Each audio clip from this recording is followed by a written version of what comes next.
US President Joe Biden has stood aside in his re-election campaign, as Turkish counterpart Erdogan appears to welcome rival Donald Trump's push for the White House.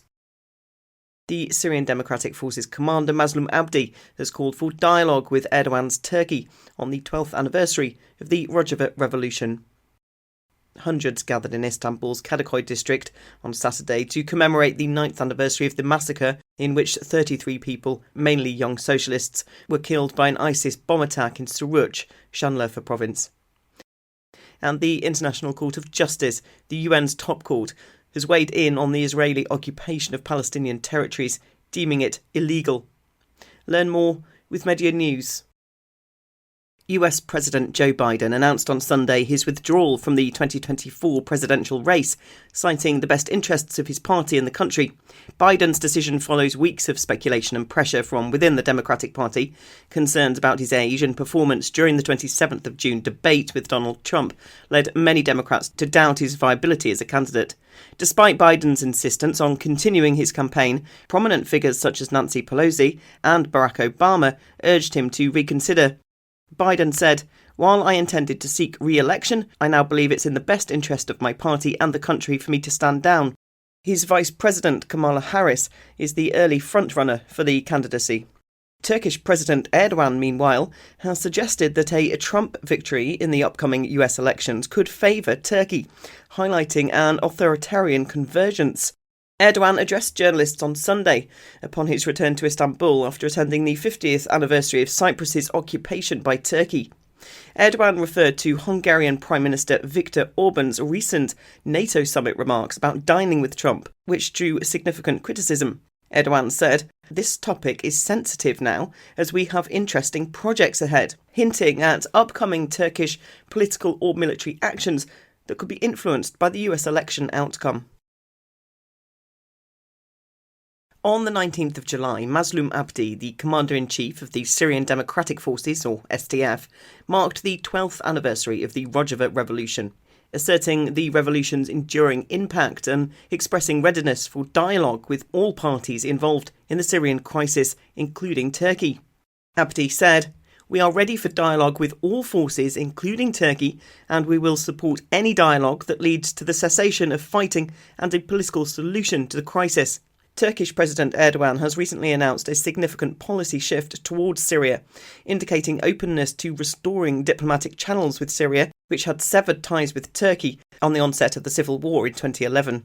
Endorsing the protests in Turkish-controlled northern Syrian cities that erupted following Erdogan's remarks, MAZLOUM ABDI reinforced the call for national unity.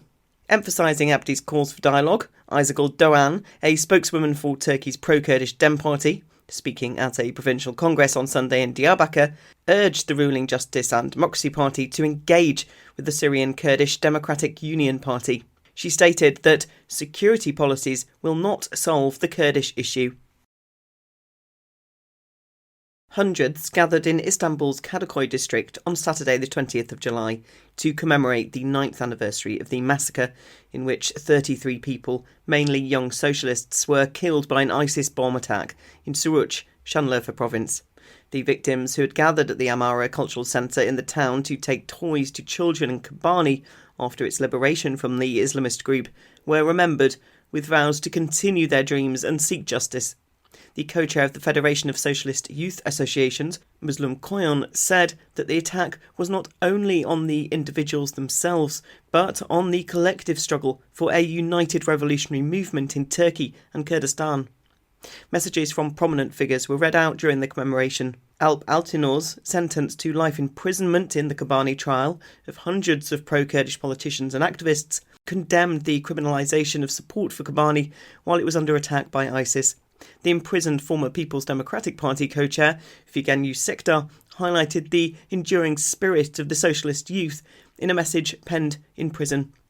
Despite police obstruction, several youth organisations also held 2 marches in Istanbul's Istiklal Avenue, chanting slogans for justice and remembrance. The International Court of Justice, the UN's top court, has weighed in on the Israeli occupation of Palestinian territories, deeming it to be illegal.